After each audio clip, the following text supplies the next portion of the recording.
मैं अगर college life की बात करूं तो मैं स्टूडेंट रहा साइंस का, agriculture science to be very precise. लेकिन आरबीआई ग्रेड बी निकालने में मेरे पास जो सबसे बड़ी स्ट्रेंथ थी, और मेरे टाइम में phase 2 exam was 100% subjective exam, मेरे पास सबसे बड़ी स्ट्रेंथ थी मेरी राइटिंग स्किल्स। और फेज 2 एग्जाम के सब्जेक्टिव होने की वजह से, जहां पर मेरे को पेन एंड पेपर में, हमारे टाइम में पेपर पे लिखना पड़ता था पेन से, इन सब्जेक्टिव आंसर्स को लिखने में मेरे को फुल कॉन्फिडेंस था फॉर वेरियस रीजंस जो मैं आपको आगे वीडियो में बताऊंगा। लेकिन आपको मैंने अभी तक एक बात गलत बता दी। क्या आपने स्पॉट किया? मैंने कुछ गलत बोला है।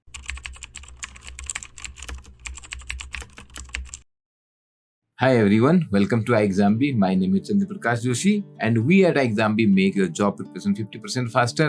In this video, I am going to tell about how you are going to score in phase 2 exam of RBI grade B. और अगर आपने मेरी गलती पकड़ ली तो आप एक कदम आगे चल रहे हैं। अगर आपने अभी भी मेरी गलती नहीं पकड़े तो मैं दोबारा बताता हूँ, दोबारा वो गलती करके बताता हूँ। इस बार ध्यान से सुनिए। जब मेरा आरबीआई का फेज 1 एग्जाम निकल गया, मुझे लगा अब आया मेरी परफॉर्मेंस दिखाने का मौका, और ये सब्जेक्टिव आंसर्स लिखने में मैं अपनी पावर ऑफ एक्सप्रेशंस दिखा पाऊंगा। और मुझे एग्रीकल्चर इकोनॉमिक्स पढ़ा हुआ सब्जेक्ट था, तो इकोनॉमिक्स के फंडामेंटल्स मेरे सही थे।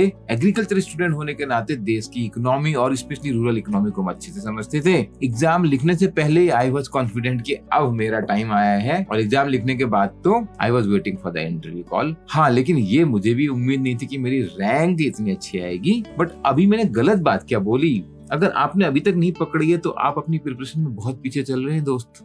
इन my time also there were 3 papers in phase 2, ESI, English, FM, 100 marks each. Phase 1 exam exactly same as it is today, but it was in pen and paper, and phase 2 interview was counted for the final selection. जो गलत बात मैंने वो बोली वो है subjective answers.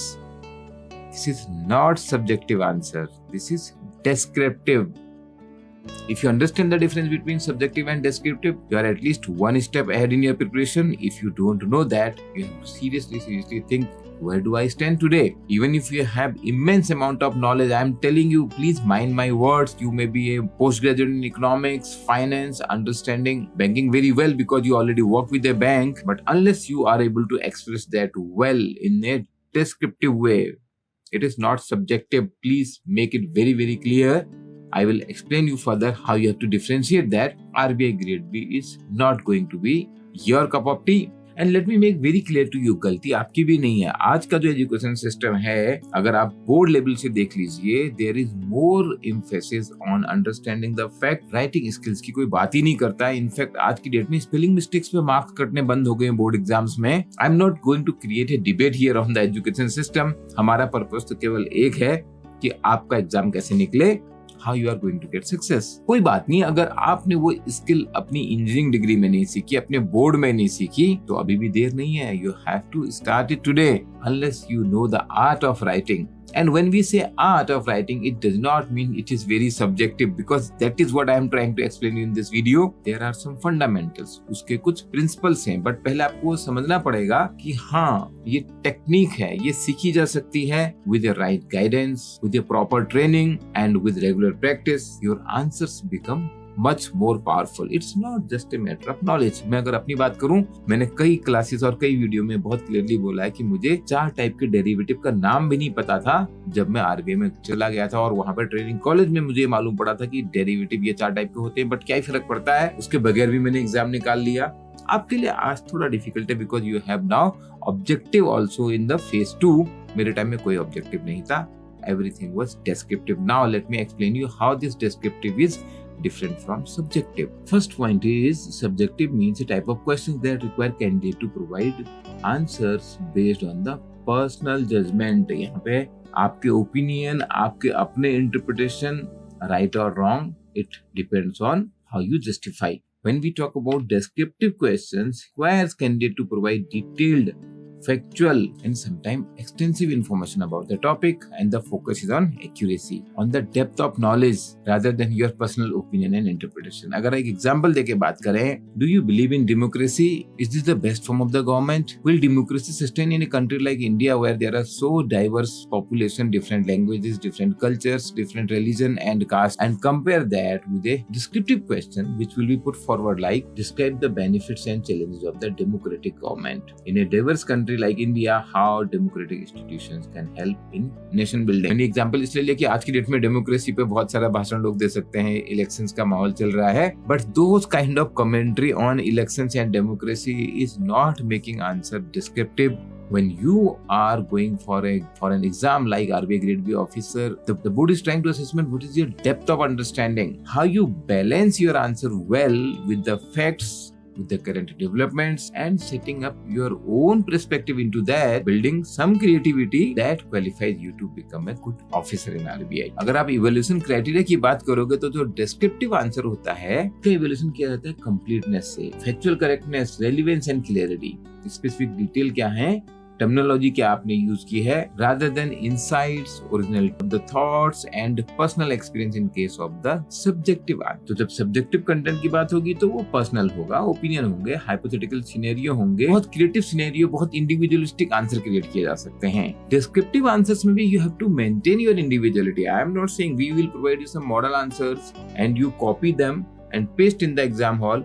It won't work. But these model answers, these sample answers, and these techniques in which you use established facts, historical data, universal concepts, depending on what specific the question is asking, based on that you conclude your answers. Sometimes the question will be very debatable. You have to present the both side and mostly do a very good balancing role. If there is a strong argument on one side, you may take that side, but with lesser sentiment and more facts. आप किस तरीके से गागर में सागर भर पाते हैं, how you do a very crisp and powerful writing. इसमें जितनी आर्ट है उतनी ही इसमें साइंस है. You must have heard the quote that a pen is more powerful than a sword, but सच्चाई है कि बहुत कम लोग ये पेन का सही इस्तेमाल करना जानते हैं. आरबीआई ग्रेड बी का एग्जाम लिखने में आज आपको पेन से तो नहीं लिखना है, आपको टाइप करना है कीबोर्ड पे, बट ये टेस्ट आपकी टाइपिंग स्पीड का नहीं है, ये टेस्ट है आपकी थिंकिंग का, आपके सही शब्दों के चुनाव का. आप अपने आंसर में बहुत सारे फैक्ट डाल देंगे, वो भी आपके आंसर को खराब कर देगा, और आप उसमें पर्सनल ओपिनियन और जजमेंट डाल दीजिए, that is also a recipe of failure. Descriptive answer लिखना जितना साइंस है उतनी ही आर्ट है. In our all discussions with the help of the faculty members who have cleared these exams and also the faculty members who had been teaching communication in all top places including IIMs, we have brought this very targeted specific course only for the descriptive preparation. क्योंकि descriptive की तैयारी आप exam के just पहले नहीं कर सकते हैं. राइटिंग स्किल बिल्ड करने में बहुत टाइम लग जाता है. अगर मैं अपनी बात करूं तो मैं ऐसे लिखने का चैंपियन क्लास 5 से था. मुझे अच्छे से याद है क्लास 5 में जब मेरे एक ऐसे को अवार्ड मिला था, और उसके बाद continuously I have been participating in essay writing competition and also in debate and other kind of competition in schools, in college, national level पर भी मैंने कुछ अवार्ड जीते हुए थे. कम्युनिकेशन की art I have been developing over years. RBI grade B exam निकालने के लिए उतनी भी मास्टरी की जरूरत नहीं है, but RBI grade B exam निकालने के लिए केवल फैक्ट और डेटा से काम नहीं चलने वाला है. If you have not started yet, start with this special batch for descriptive writing, जिसमें आपको मिलेंगे weekly descriptive paper, live classes, sample answers, evaluation and feedback, and all 3 papers ESI, FM and English will be covered here. आपको पूरी detail के लिए ये brochure पढ़ लेना चाहिए जिसका लिंक मैं डिस्क्रिप्शन में दे रहा हूँ. Live class time table is given here, और हमारे फैकल्टी में 4 लोग हैं जिन्होंने ऑलरेडी एग्जाम निकाला हुआ है. डॉक्टर संजीव शर्मा, मिस्टर सुशील लगाड़े, चक्षु मीराखुर एंड माई सेल्फ चंद्र प्रकाश जोशी. उसके अलावा भी आपको एक्सपर्ट फैकल्टी गाइडेंस मिलेगी. And this is the secret of having huge selections year after year in exam like RBI Grade B. इस ब्रोशर में आपको स्टूडेंट के फीडबैक, कमेंट और उनके सजेशंस फ्यूचर एक्सपीरियंस के लिए मिल जाएंगे अगर आप उनके वीडियो देखिए. But most importantly in the limited period of time you focus on your preparation. और ये जो डिस्क्रिप्टिव राइटिंग की प्रिपरेशन है, this also helps you to be very very clear in your answers, जो आपको इंटरव्यू में benefit करता है, बहुत जबरदस्त बेनिफिट करता है इंटरव्यू में. यहाँ पर जो मास्टरी है वो नॉलेज की नहीं है, बल्कि उस नॉलेज के पूल में से क्या क्या पॉइंट रखने हैं. Cutting the clutter, that is the art here, that is the science here. If you have any questions on that, you may please ask in the comment. अगर आपको ये वीडियो यूजफुल लगता है, प्लीज लाइक कीजिए, share कीजिए and channel को subscribe कीजिए. We are here to make your job preparation 50% faster. We at iExamB are here to unfold your potential, to build your career by bringing the best out of you. All the best.